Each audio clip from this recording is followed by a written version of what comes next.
this week's Torah portion, we have the pivotal moment in Jewish history. Moses receives the tablets of the law, the 2 tablets, the 10 commandments from God in heaven, descends down Mount Sinai, from heaven to Mount Sinai, and he sees at the foot of the mountain an unimaginable scene.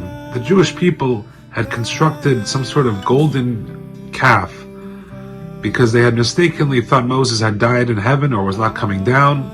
They made a mistake in their calculations. They were off by a day. They panicked and they chose as their new leader this golden idol, and they were dancing around it. And there's many, many, many things to say about this. It's really one of the most perplexing, also one of the most consequential events in the Torah and in Jewish history. The reverberations from this event still ring to this very day.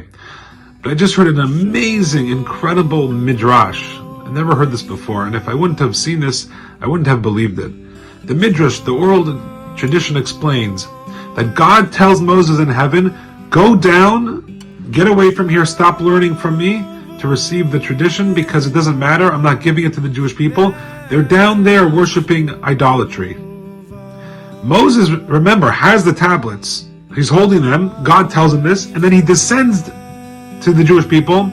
He sees them, and very famously Moses smashes the tablets, and then he goes back up to heaven for 40 more days and nights, pleads for the Jewish people's forgiveness, descends on Yom Kippur with God's forgiveness for the Jewish people intact, and with the second set of tablets, which is what endured. Now the question the Midrash asks, many people, commentaries ask this, is a very simple question. God told him in heaven that they're down there worshiping the golden calf. So why did Moses smash the tablets when he still had them in his hands up in heaven?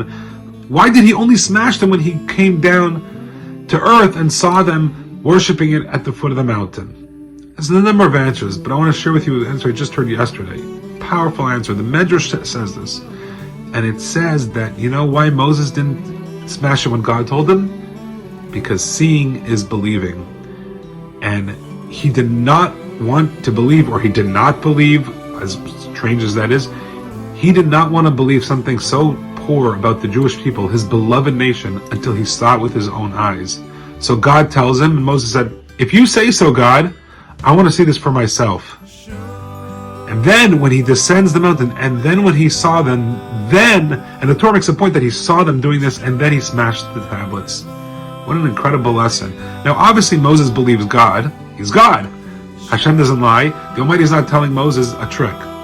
But Moses is teaching us a lesson. And as I said in the synagogue last week, Moses is the ultimate educator. Above all the other roles he inhabited, he was a master educator. And he's teaching us a critical, fundamental lesson of life. You must have critical thinking. You must see things to believe them as much as possible. And here, it was possible for Moses to see what was really going on. He just had to go down to the earth. And although God is the most trustworthy source imaginable to tell him a piece of information that he could and should believe, no, especially if it's something negative and looks badly upon people, and especially if it's my people, the beloved Jewish people, I'm going to go down to see with my own eyes, which is exactly what he did. And what a powerful lesson.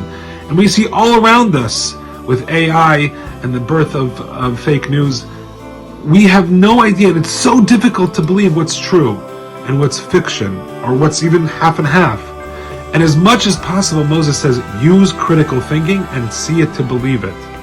Don't take anything for granted. Don't take your rabbi's words for granted. Question everything, but if it's only to get to the core of truth, which is what Moses was really trying to teach us in this amazing, powerful, beautiful statement from the Midrash, from the oral tradition. Shabbat Shalom.